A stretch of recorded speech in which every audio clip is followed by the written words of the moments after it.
안녕하세요. 사랑하는 나그네 교회 교우 여러분, 그리고 하나님의 말씀을 같이 읽어가는 그리스도 안에 형제 자매된 교우 여러분. 오늘 우리가 읽을 분량은 요한계시록 8장입니다. 우린 요한계시록 6장에서 실제로 하나님의 심판 시리즈 가운데 첫 번째 심판 시리즈인 이르는 인, 하나님께 일곱 인을 떼는 장면을 보았습니다.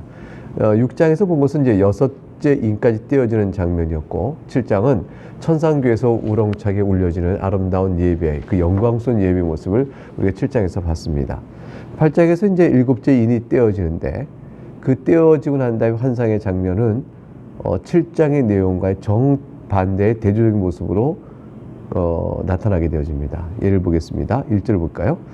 일곱째 인을 떼실 때 하늘이 반시간쯤 고요하더니, 앞서 우리가 여섯째 인을 뗐을 때는 그때는 심판의 내용이 나왔고, 7장에서는 지상교회가 재앙 아래에서 견뎌가고 있는 모습, 그것을 보이고 있는데, 7장에서는 이제 천상교회에서의 영광의 모습을 보이고 있지 않습니까? 그 영광의 모습 속에 우렁찬 찬양의 소리가 천사들과 온 피족의 또 구원받은 성도들이 또 이마에 하나님 인치를 받은 자들이 다 이렇게 하나님을 찬송하는 그런 영광의 모습이 주어지는데, 이제 우리가 오늘 8장 1절에서 일곱째 인을 탁 뗐을 때는 하늘이 반시간쯤 고요했다. 갑자기 하늘이 조용하게 되어지는 것이죠. 본 내용, 눈으로 본 내용이 뭔지는 나타나 있지 않아요. 그런데 소리가 갑자기 탁 멈춰진 상태로 이렇게 첫 줄이 나옵니다. 하나님의 대우주적인 심판, 무서운 심판이 있기 전에 갑자기 정막이 탁 있는 그러한 심판의 전조와 같다, 이렇게 볼 수 있겠습니다. 근데 내용을 이제 보는 거죠. 그래서 그 고요함 속에서 사도 요한이 환상의 내용을 눈으로 이렇게 보는데, 내가 보매 하나님 앞에 일곱 천사가 서 있어 일곱 나팔을 받았더라. 그래서 일곱째 인을 뗐을 때의 심판의 내용이 뭘까 했는데, 그 심판의 내용은 일곱 천사가 일곱 나팔 받는 것으로 이어져 갑니다. 그러니까 일곱 나팔 받는 것이 일곱째 인이 나타내 보이고 있는 하나님의 심판의 재앙이에요. 그러니까 일곱 나팔이 얼마나 무서운 재앙이겠는가, 그것을 이제 암시해주고 있다, 이렇게 볼 수가 있겠습니다. 3절에 또 다른 천사가 와서 제단 곁에 서서 금 향로를 가지고 많은 향을 받았으니 이는 모든 성도의 기도와 합하여 보좌 앞 금제단에 드리고자 함이더라. 4절 향연이 성도의 기도와 함께 천사의 손으로부터 하나님 앞으로 올라가는지라. 이제 일곱 대접, 일곱 천사가 일곱 천사가 일곱 나팔을 받고, 나팔을 불 때마다 이제 재앙이 있게 되어지는데, 그것 외에 또 다른 하나의 환상을 봅니다. 즉 3절에 또 다른 천사가 와서, 일곱 나팔을 받은 천사가 아닌 다른 천사죠. 금 향로를 가지고 많은 향을 거기서 받는 내용이 나옵니다. 많은 향을 받은 금 향로를 가지고 있어요. 이 향은 계시록 5장 8절에서 우리 앞서 본 바대로 성도의 기도로 해석할 수가 있겠죠. 기도는 하나님 보실 때 향기로운 향과 같고 하나님 기뻐하시는 것입니다. 이것을 이제 하나님의 보좌 앞에 바로 올려드리는 내용이 나오죠. 왜냐하면 성도의 기도와 합하여 보좌 앞 금제단에 드린다, 이렇게 되어 있고, 4절에는 천사의 손으로부터 하나님 앞으로 올라간다, 이렇게 되어 있어요. 그러니까 이 성도의 기도를 담은 향이 하나님께 드려지는 데 있어서 중간에 어떤 복잡한 또는 절차적인 제사의식이 없어요. 이것은 무엇을 의미할까요? 우리의 기도가, 성도의 기도가 하나님께 바로 상달이 된다는 것이죠. 왜 그럴 수 있겠습니까? 예수 그리스도의 중보 때문이죠. 우리의 중보자신 그리스도 안에서 우리는 하나님의 자녀이기 때문에 우리의 기도는 그리스도 대신 중보 안에서 하나님께 직접 올려드립니다. 이것이 우리의 영광이고 우리의 큰 기쁨이며 자랑이죠. 우리가 하나님 앞에 하나님 아버지하고 기도하면 그 기도를 하나님께서 이제 바로 다 들으시는 거예요. 5절에 천사가 향로를 가지고 제단에 불을 담아다가 땅에 쏟음에 우레와 음성과 번개와 지진이 나더라. 이게 무슨 뜻일까요? 향로 안에는 성도들의 아름다운 기도의 향기 들어있었습니다. 근데 그것을 가지고 하나님께 올려드렸는데 재단의 불이 거기에 딱 담겨집니다. 그리고 담겨진 재단의 불을 땅에 탁 쏟으니까 우레, 음성, 번개, 지진이 확 났습니다. 그 성도의 기도가 하나님 앞에 받아들여지면서 재단의 불이 그곳에 담겨져 쏟아지게 되니까 성도의 기도가 응답되어진 내용과 같아요. 이 성도의 기도는 여기서 어떤 기도였습니까? 교회를 핍박하고 복음을 회방하는 악한 세력에 대한 하나님의 공의의 심판이 있기를 바라는 성도의 기도였죠. 그 기도가 하나님 앞에서 상달되어지고 받아들여지면서 기도를 담았던 제단 그 향로에 하나님 제단에 불을 담아 그냥 쏟아서 진노를 쏟아내신 것을 보여줍니다. 그럼 이제 성도의 기도에 의해서 이게 진노가 쏟아지는 그 내용이 구체적으로 어떻게 될 것이냐? 이것이 이제 일곱 나팔의 환상을 통해서 나타나는 것을 볼 수 있죠. 그러니까 오늘 본문은 일곱 나팔을 천사들이 받고 또 성도의 기도를 하나에 받으시고 그 향로에 제단에 불을 놓아 쏟아부으니 재앙이 임하고 심판이 임하는 것인데, 그로부터 이제 나팔이 이렇게 이어지고 있는 것은 일곱 나팔 시리즈 자체가 그것이 성도의 기도에 하나님의 공의 심판을 구하는 성도의 기도에 대한 응답이기도 하다라는 사실을 구조적으로 이렇게 보여주고 있다 볼 수 있습니다. 6절에 이제 일곱 나팔의 환상을 하나씩 보도록 하죠. 일곱 나팔을 가진 일곱 천사가 나팔 불기를 준비하더라.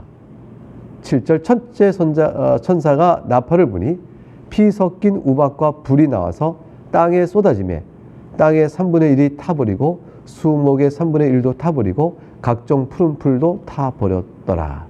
우박과 불은 출애굽 당시에 애굽 전역에 내리신 7번째 재앙이죠. 근데 우박과 불에 피가 섞여 있었다는 것은 이제 요엘서 2장 31절에 내가 이적을 하늘과 땅에 베풀리니 곧 피와 불과 연기 기둥이라 한 말씀과 연결해 볼 수 있습니다. 즉 붉은 피가 섞여 내리는 우박과 불은 무서운 종말론적 심판을 이렇게 보여주는 것이라 볼 수 있죠. 사실 얼마나 무섭겠어요. 하늘에서 우박이 확 떨어지고 불이 떨어지는데 거기 피가 막 섞여서 떨어져요. 그 끔찍한 재앙의 모습을 우리에게 보여주고 있습니다. 근데 그 결과로 인해서 자연계 안에 어떤 상황이 되지냐면 땅과 수목이 각각 3분의 1 다 타버립니다. 결국 우리가 살기에 얼마나 큰 고통을 받겠는가 생각해 보세요. 땅의 3분의 1이 불에 타버리고 수목의 3분의 1 다 타버렸다. 이것이 얼마나 우리의 큰 고통을 하고 있어요. 그런데 특이한 점은 이 3분의 1이 탔지만 3분의 1은 아직은 괜찮다는 거죠. 이거 무슨 얘기냐면 아직은 끝이 아니라는 거예요. 즉 하나님께서 부분적으로 심판을 하고 있지만 아직까지 마지막 심판, 최종 심판까지는 하고 있지 않다. 그게 무슨 말이 되겠죠? 이럴 때 아직은 회개할 기회가 있다라는 뜻이 되어지죠. 8절에 둘째 천사가 나팔을 붑니다. 불 붙는 큰 산과 같은 것이 바다에 휙 던져집니다. 큰 산이 막 불이 타고 있어요. 그런 것 같은 거죠. 그러니까 실제 큰 산이 불이 탄다는 것이 아니라 마치 큰 산이 불이 타듯이 불덩어리가 확 산맥처럼 있는데 그것이 바다에 휙 던져지는 거죠. 그럼 어떻게 될까요? 바다의 3분의 1이 피가 돼버린다. 왜 그럴까요? 바다에 있는 모든 생명체가 죽어버리는 거죠. 그래서 9절에 바다 가운데 생명 가진 피조물들의 3분의 1이 죽고 배들의 3분의 1이 깨지더라. 큰 산이 불이 붙어서 바다에 던져지니 이런 무서운 심판으로 말미암아 바다도 더 이상 안전한 것이 아니에요. 앞에서 봤을 때는 땅과 수목의 3분의 1이 타버렸다 했는데 지금 바다는 그럼 안전한가? 바다도 하나님의 심판의 대상입니다. 그 피조계의 땅과 바다가 다 하나님의 심판 안에 있다는 거죠. 3분의 1이 죽고 3분의 1이 깨지니 아직 살아있는 3분의 1이 있고 깨지 않은 배 3분의 2가 있습니다. 아직은 마지막 심판은 아닙니다. 이 무서운 끔찍한 재앙 속에 사실은 이것이 마지막 재앙은 아니지만 3분의 1에게 상했을 때 오는 경제적 충격, 이 고통의 충격, 이건 뭐 말할 수 없죠. 그러니까 끔찍한 재앙이 이제 오게 된 거죠. 무서운 공포와 함께 주어지게 됩니다. 10절에 보니까 이제 셋째 천사가 나팔을 붑니다. 횃불같이 타는 큰 별이 하늘에서 떨어져 강들의 3분의 1과 여러 물샘에 떨어지니 이 별 이름은 쓴쑥이라. 물의 3분의 1이 쓴쑥이 되매 그 물이 쓴 물이 되므로 많은 사람이 죽더라. 이 셋째 나팔로 인한 재앙은 횃불같이 타는 큰 별에 있는 것이 아니고 그 별이 떨어져 강을 못 쓰게 만들었다는 데 있어요. 강물의 3분의 1과 여러 물샘에 떨어지니 이 별이 쓴쑥이라 했어요. 쓴쑥이라는 것은 오염시켜서 독성을 야기시킨다는 뜻이에요. 그래서 이 불붙는 큰 산과 같은 것이 바다에 떨어진 것처럼 또 횃불까지 달린 큰 별이 하늘에서 떨어져서 강에 떨어지는데 이것들 각각이 구체적으로 어떻게 드러난 것인지 우리가 확실히 알 수는 없죠. 상징적인 표현이라. 하지만 하나님께 직접적으로 재앙을 내리시는 것이라고 볼 수 있는 것인데 이 별의 이름이 쓴쑥이라 되어 있어요. 그러니까 불타는 큰 별 같은 것이 강에 떨어졌을 때 강을 독성 있는 물질로 오염시켜서 더 이상 마실 물이 못 되게끔 한다는 뜻이 되죠. 3분의 1이 그렇게 됨으로 해서 우리가 먹을 수 있는 강 또 샘의 물들이 오염된다. 이 강과 샘의 물이 오염돼 버리면 인간은 물을 어디서 구할까요? 그게 3분의 1이라 그러면 어디서 구하게 될까요? 우리 인간의 생명의 근원은 강에서 물을 섭취하여 우리가 이렇게 살고 있는 것인데 강과 물샘이 다 만약 3분의 1이나 썩어버리면 오염돼 버리면 독성이 있으면 인류의 생존은 얼마나 고통스럽게 될 것인가 금방 우리가 짐작할 수 있겠습니다. 아직까지는 그러나 3분의 1이 그러하니까 3분의 2가 유지되고 있으므로 회개의 기회가 주어지고 있는 것이라. 12절에 보겠습니다. 넷째 천사가 나팔을 붑니다. 해 3분의 1과 달 3분의 1과 별들의 3분의 1이 타격을 받습니다. 그래서 3분의 1이 어두워지니 낮 3분의 1은 비춤이 없고 밤도 그러하더라. 넷째 나팔에서는 하늘에 있는 광명체들이 빛을 잃어버리게 되는 재앙입니다. 지상의 모든 생명체는 하늘의 태양의 빛을 받고 살죠. 그런데 이러한 빛 자체가 흔들려 버리면 생명체의 생명 유지가 굉장히 곤란해지는 것입니다. 구약에도 보듯이 이 광명체가 빛을 잃어버리는 것을 여호와의 날이요 심판의 날이요 진노의 날이다 이렇게 표현했습니다. 지금까지 살펴본 이제 네 나팔, 첫째, 둘째, 셋째, 넷째 나팔들은 다 처음엔 땅, 그 다음엔 바다, 그 다음엔 강, 그 다음에 네 번째는 1월 성신, 해와 달과 별들. 이 모든 자연계를 다 막 나오고 있죠. 인간의 생존을 위하여 하나님께서 창조할 때 얼마나 아름답게 지으셨어요. 인간의 생명이 유지될 수 있도록 지구와 온 우주계를 다 하나님께서 만드셨거든요. 이런 자연계를 망라한 이 아름다운 하나님 만드신 자연계에 심판이 있게 될 것임을 말씀해 주고 있는 거죠. 그래서 이 자연계 질서가 인간의 생존을 평안하고 아름답고 복되게 이렇게 만들지 못하게끔 하나님 심판을 내리신 거죠. 그러나 아직은 부분적인 제약입니다. 3분의 1이 그렇게 되었으니까 인간의 생존이 극도로 어렵게 되는 재앙이지만 그러나 이 아직은 3분의 2가 남아있으므로 회개할 길을 주시는데 이렇게 이제 이 자연에 대한 심판을 내리시는 걸 통해서 우리가 이제 신자는 뭘 느끼냐면 신자 고통을 받을 거 아니겠어요? 교회도 이 재앙 안에서 견뎌가니까 재앙 안에서 이제 신앙을 지켜 견뎌가는 거 아니겠어요? 그러니까 고통 속에 있습니다. 그런데 이 땅은 신자가 살아야 될 영원한 처소가 아니라는 것을 말하고 있습니다. 이런 자연적인 재앙에 더하여 이제 13절부터의 내용은 독수리가 이제 재앙을 부르는 내용이 선포가 되어져 있습니다. 이제 그 13절의 내용은 다섯째 나팔이 이어지기 직전에 독수리를 등장시켜서 이제 다섯째부터 이어질 심판이 얼마나 무서운 재앙인가를 미리 예고해 준 역할을 13절과 이게 13절에 알려줌이 있습니다. 내가 또 보고 들으니 공중에 날아가는 독수리가 큰 소리로 이르되 땅에 사는 자들에게 화가 있으리니 이는 새 천사들이 불어야 할 나팔 소리가 남아 있음이로다 하더라. 화는 삼중적으로 화가 반복됨으로 인해서 그 미쳐질 화가 얼마나 큰가를 우리에게 알려줍니다. 이제 우리가 비슷한 형태로 내가 여호와를 배웠는데 거룩하다